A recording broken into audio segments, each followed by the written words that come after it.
Aphelios with the front line they've been given. And obviously Gnar could do very well into Malphite, but is it going to be Malphite mid here with the Jace coming through? That could give Doran some agency. I just don't think that's the laning setup that you ever really want. Yeah. So I think the Gnar feels pretty decent into Malphite. You've got Lissandra into Jace, a matchup we've seen before. It's not extremely Jace favored, can have some control early. And T1 kind of have comfort across the board. It's Owners Sejuani, Faker's Lissandra, Aphelios, Thresh for Guma Keria. You know, it's one of those comps where you look at, you could just almost put like tape over the left side of your screen. You don't even care what the other team has put together here because this is like the best T1 draft. And I think that getting angles here for Gen D is going to be all about the engage. Yeah, I will. So we go on to the rift for game number 2. We got both support players playing their best champions, which is very cool to see. Keria has a lot of best champions, but I think Thresh kind of stands above them all. Yeah, it is most iconic, and you could talk about some champions he's played this season that have been more relevant. And I mean, I look at this draft here for Gen G and I think, oh, it certainly could work. You know, it absolutely could. We felt the same way about the last draft, and it was the early game where things got out of control. This time it's going to have to be a lot better here for Pays and Delight. Let's see the cut down coming through here on this Xayah. Which you'd love to see. Aphelios. Yeah, true. Very important. Yeah. And in that game you were talking about with Castle, it was a Mountain Soul. If he rotates back over. I just don't want to commit. They don't have feathers in place at this point, so they could have maybe tried to land some. Peanut could flash in, but the response flash would pull him into turret, so very difficult. Here he goes. There it is, flash on in. Keria in a lot of trouble here. Gets the hook down, flashes away himself, dodges the knock-up, and now Owner is here as Delight is in a rough spot himself. Gravitum comes in onto Pays as the follow-up is here from T1. They're not fully committing to it just yet as Owner trying to get the angle onto Delight as the flashaway comes in from him, but there it is as the follow-up hook as Keria is back into the play and gives first blood to Gumayusi. This is disastrous. I mean, this is a cold start of Aphelios. He is going to have a ton of money, and Faker is roaming. Delight here, no flash, but he should be able to walk it out. Yeah, so all those plates picked up bottom side were huge, and then they were pushed out of lane, and they just didn't want to give any of those additional minions. But the vision control here is insane for T1 on the bottom side of the map. Yeah. Chovy has no idea. So they're just going to give away Infernal Dream. Not sure about that. Chovy might just be dead too. He has flash, but there's 4 people here, as he had no idea this was coming. And you never know when Lissandra's just going to claw forward and set up a kill. It's what she does best. And there's so much vision here for T1. They know nobody's in the vicinity. They know nobody's around. And they could just group up for this. Now Doran's going to get it. But now you see that T1 struggling to get in here. Even the saplings doing a little bit of chip damage. As now they will, in fact, get in. Guma just going to lantern away. Chovy is in such a safe spot with his poke. Okay, in they go. Faker looking for the engage. See, Moonlight Vigil comes in. Tons of damage on the Peanut, but they can't take anyone out. Owner trades for the junglers, but that's 2 kills now into the hands of Gumayusi. As everybody on the side of Gen G is looking to get away, the stopwatch value is massive for Faker here. As flash forward, and he's actually going to miss the hook, but he does force the Featherstorm. As objective picked up for Gen G, Zeus looking to make it interesting in the mid lane, wants to force a flash. Not even going to be able to do that. Yeah.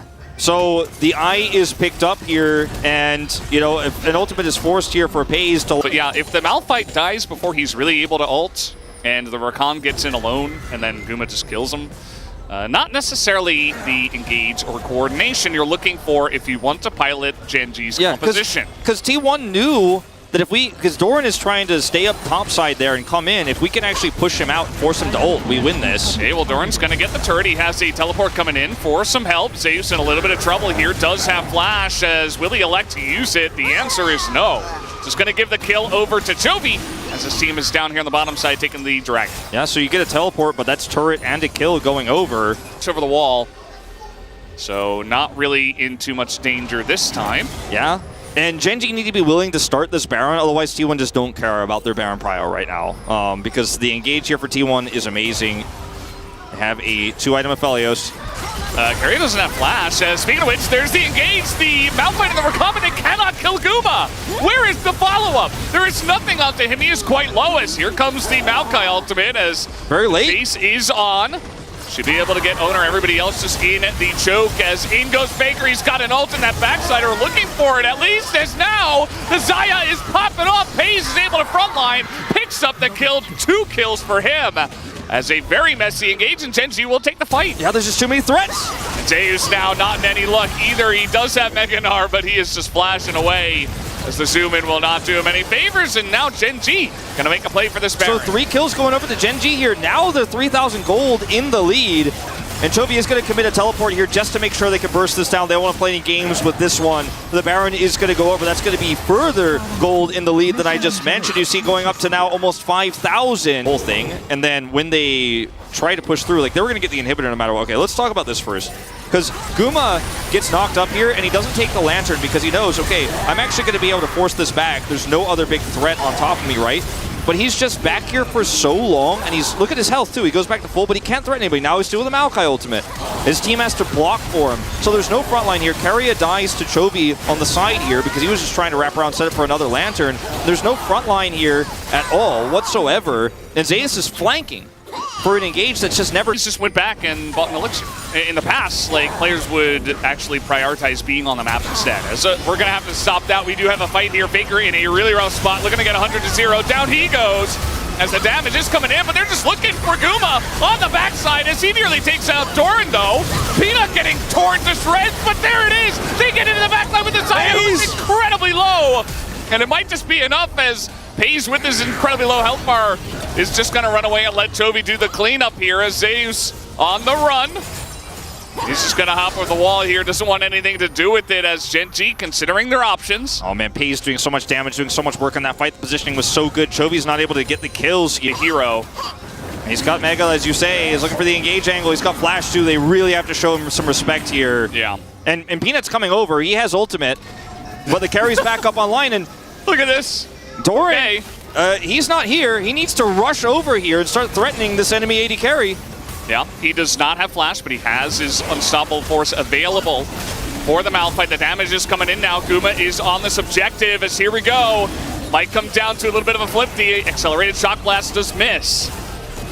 Yeah, it looks like it is going to be a flip. Zeus over the wall here.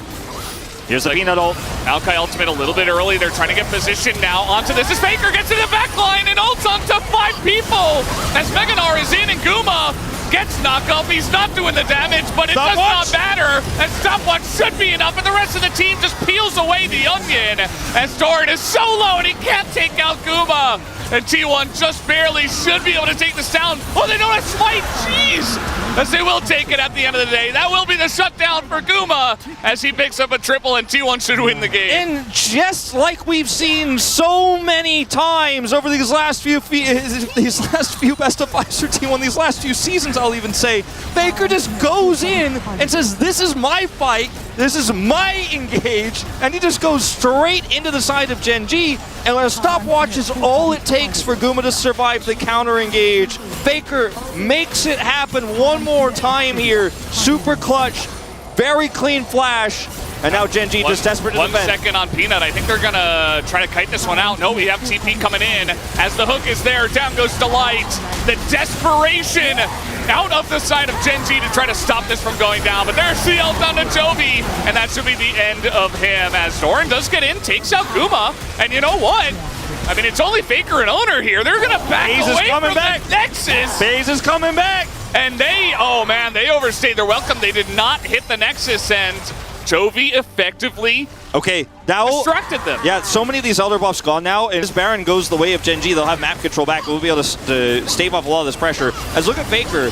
He's not hit by the Peanut ultimate here. Flashes after Claw, and that's the engage angle you don't expect because you're looking at the Claw range here as Gen G, and you're like, we're out of Claw range. He can't hit us. Oh, and Zeus with a perfect engage. The stopwatch timing here from Guma is perfect. Just barely survives here.